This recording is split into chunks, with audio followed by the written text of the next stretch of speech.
एक लाचार बुढ़िया की कहानी। 70 साल की एक बूढ़ी औरत जिसका पति अभी अभी उसे छोड़कर किसी और दुनिया में चला गया है, जिसका अपने पति के अलावा इस दुनिया में कहने के लिए कोई और नहीं था, बाल बच्चे भी नहीं। पिछले कई दिनों से उसे घर खाली करने के लिए नोटिस पर नोटिस आए जा रही थी। उसने अपने जानने वालों और रिश्तेदारों से कई बार मदद के लिए गुहार लगाई, लेकिन सिर्फ नाम के लिए ही उसे के अपने उसकी शिकायत पर ध्यान नहीं देते। उसकी सहायता के लिए कोई भी आगे नहीं आया। कई लोग तो उसे देखकर ही अपना रास्ता मोड़ लिया करते। बेचारी करे भी तो क्या करें।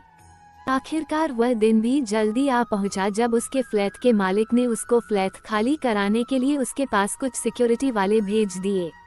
बूढ़ी औरत उन हट्टे कट्टे आदमियों को देखकर और भी ज्यादा डर गई। वो उनके आगे गिड़गिड़ाने लगी, उनके पैर पकड़ लिया और कहने लगी उसे सिर्फ 2 दिन की मोहलत दे दी जाए, वो कुछ भी करके अपने लिए रहने के लिए कोई और जगह की तलाश कर लेगी। मगर भाड़े के वो आदमी उसकी एक बात सुनने को तैयार नहीं थे।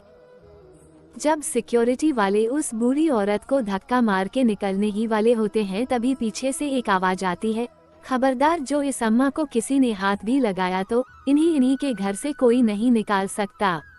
सिक्योरिटी वाले हैरानी से उस आदमी को देखते हैं और पूछते हैं कि तुम्हारा मतलब क्या है।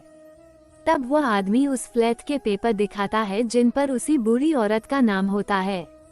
वह उन्हें तुरंत वहां से निकल जाने के लिए कहता है। पेपर देखकर वह सिक्योरिटी वाले वहां से निकल जाते हैं। ये सारी घटना बूढ़ी औरत बड़े अचंभे में देखती रहती हैं। सबके जाने के बाद बूढ़ी औरत उस आदमी से पूछती है कि बेटा, मैंने तुमको नहीं पहचाना, लेकिन मैं इतना जरूर कहूंगी कि तुम आज मेरी जिंदगी में भगवान की तरह आए हो। तब उस आदमी ने अपनी पहचान देते हुए उस बूढ़ी औरत से कहा, याद कीजिए माँ जी, 20 साल पहले आप और आपके पति एक मंदिर आए थे।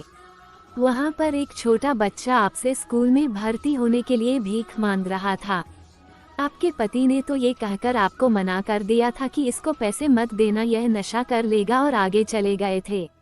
लेकिन आप वहीं पर रुक गई थी और आपने अपने पास रखे सारे पैसे उस बच्चे को दे दिए थे। आपने आशीर्वाद और एक ताबीज देते हुए उसे कहा था कि भीख मांगने से अच्छा है छोटा मोटा काम करो और अपनी पढ़ाई पूरी करो, तुम्हें भगवान जरूर कामयाबी देगा। माँ जी, मैं वही भिखारी बच्चा हूँ जो आपके बताए रास्ते पर चलकर आज इतना बड़ा हो गया है। एक एस्टेट एजेंट बन गया है और इस काम में बहुत शोहरत और दौलत कमाई है।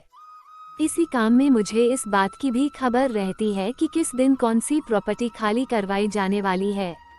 जब मैंने आपका नाम इस लिस्ट में देखा तो मुझसे रहा नहीं गया। जो मदद आपने मेरी बरसों पहले की थी वह मैं आपको लौटाने आया हूँ। इसलिए मैंने तुरंत आपका घर खरीदकर आपके नाम कर दिया है। आपने जो ताबीज मुझे उस समय दिया था जिसने मेरी आज तक रक्षा की है, मैं वह आपको लौटाना चाहता हूँ। मैं चाहता हूँ कि यह ताबीज अब आपकी रक्षा करें। हाँ, मेरी एक और विनती है, बुढ़ापे के समय में अगर मैं आपकी लाठी बन पाऊँ तो मैं अपने आप को खुशनसीब समझूंगा। यानी कि अगर आप मेरे साथ रहेगी तो मुझे और अच्छा लगेगा। बूढ़ी औरत यह सब बातें सुनकर बहुत खुश हो जाती है और उसकी आंखों से खुशी के आंसू बहने लगते हैं। दोस्तों, कर्म एक चक्र की तरह होते हैं जो कभी ना कभी लौट के आपके पास जरूर आते हैं। इसलिए जीवन में जब भी मौका मिले अच्छे कर्म करते रहिए।